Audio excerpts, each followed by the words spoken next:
Au nom du Père et du Fils et du Saint-Esprit. Amen. Dieu, nous te louons, Seigneur, nous t'acclamons, dans l'immense de tous les saints. Évangile de Jésus-Christ selon saint Marc.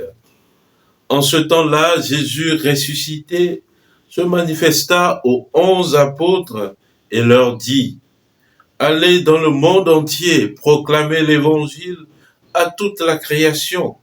Celui qui croira et sera baptisé sera sauvé. Celui qui refusera de croire sera condamné. Voici les signes qui accompagneront ceux qui deviendront croyants. En mon nom, ils expulseront les démons, ils parleront en langue nouvelle, ils prendront des serpents dans leurs mains, et s'ils boivent un poison mortel, il ne leur fera pas de mal. Ils imposeront les mains aux malades, et les malades s'en trouveront bien. Le Seigneur Jésus, après leur avoir parlé, fut enlevé au ciel et s'assit à la droite de Dieu. Quant à eux, ils s'en allèrent proclamer partout l'évangile. Le Seigneur travaillait avec eux et confirmait la parole par les signes qui l'accompagnaient. Acclamons la parole de Dieu. Louange à toi, Seigneur Jésus. Bien-aimé de Dieu, paix et joie à vous. Aujourd'hui, 25 avril, dans l'Église universelle, nous fêtons Saint Marc, l'évangéliste. Saint Marc était un compagnon d'abord de Paul, puis de Saint Pierre. Et Saint Pierre l'appelle même d'ailleurs son fils, c'est-à-dire son fils spirituel. Il était comme un secrétaire pour Saint Pierre.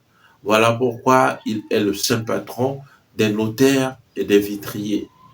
Alors, l'évangile que nous venons d'écouter est une touche particulière de Saint Marc. Saint Marc était au service de Pierre. Or, Saint Marc, dans son évangile, a relaté la prédication de Pierre. Mais ce récit que nous venons d'écouter, la tradition le lui approprie. C'est-à-dire que c'est une particularité de Saint Marc. Qu'est-ce que cet évangile peut bien nous apporter en tant que chrétiens aujourd'hui? D'abord, c'est un discours de Jésus lorsqu'il quittait ce monde. C'est-à-dire avant son ascension, c'est comme un testament spirituel que Jésus nous donne avant de quitter ce monde. Et voici ce que Jésus nous dit. Allez dans le monde entier, proclamez à toute la création l'évangile. Chers frères, chères sœurs, il est vrai que nous devons témoigner de l'évangile à travers notre vie, mais ici, Jésus nous dit proclamez l'évangile à toute la création. Et la proclamation, elle se fait par la bouche. Alors aujourd'hui, en tant que chrétiens, nous devons proclamer l'évangile. C'est la première mission de l'Église. L'Église, elle enseigne, elle sanctifie et elle gouverne. La première mission, c'est d'enseigner, de proclamer l'évangile. Alors, en tant que chrétien aujourd'hui, je ne peux ne pas proclamer l'évangile. C'est une obligation de vie pour moi de proclamer l'évangile. Deuxième enseignement, Jésus dit, celui qui croira et sera baptisé sera sauvé. Alors, c'est la foi et le baptême qui nous ouvre les portes de la vie éternelle, qui nous ouvre les portes du salut. Celui qui croira et sera baptisé sera sauvé. Et voici alors les signes qui accompagneront ceux qui deviendront croyants. En mon nom, ils expulseront les démons. Ils parleront en langue nouvelle. Ils prendront des serpents dans leurs mains. Et s'ils boivent un poison mortel, il ne leur fera pas de mal. Ils imposeront les mains aux malades et les malades s'en trouveront bien. Chers frères, chères sœurs, voici les signes qui accompagneront ceux qui deviendront croyants.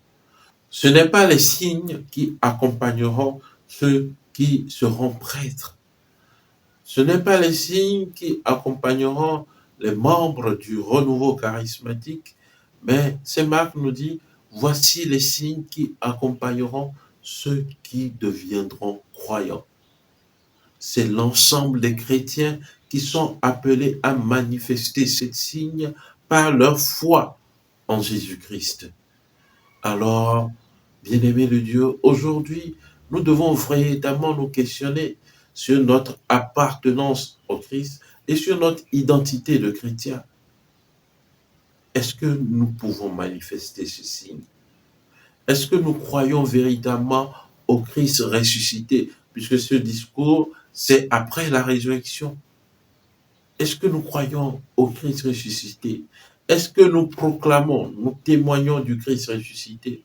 Telles sont les petites questions qui pourront guider notre méditation tout au long de cette journée. Que le Seigneur, à travers cet évangile, nous aide tant soit peu à revenir à notre essence de chrétienne et à véritablement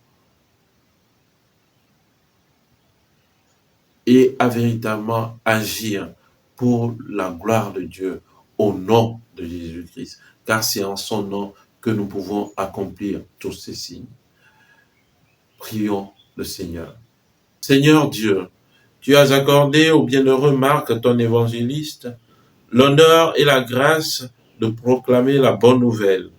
Fais-nous profiter de son enseignement pour que nous marchions dans la foi sur les traces du Christ, lui qui vit et règne avec toi dans l'unité du Saint-Esprit, Dieu pour les siècles des siècles. Amen. Et que Dieu Tout-Puissant vous bénisse, le Père et le Fils et le Saint-Esprit. Amen. Excellente journée de prière et de travail. Bonne fête à tous les prénommés Marc, à tous ceux qui fêtent leur anniversaire aujourd'hui, et que les bontés de Dieu vous accompagnent. Amen. Saint Marc, priez pour nous.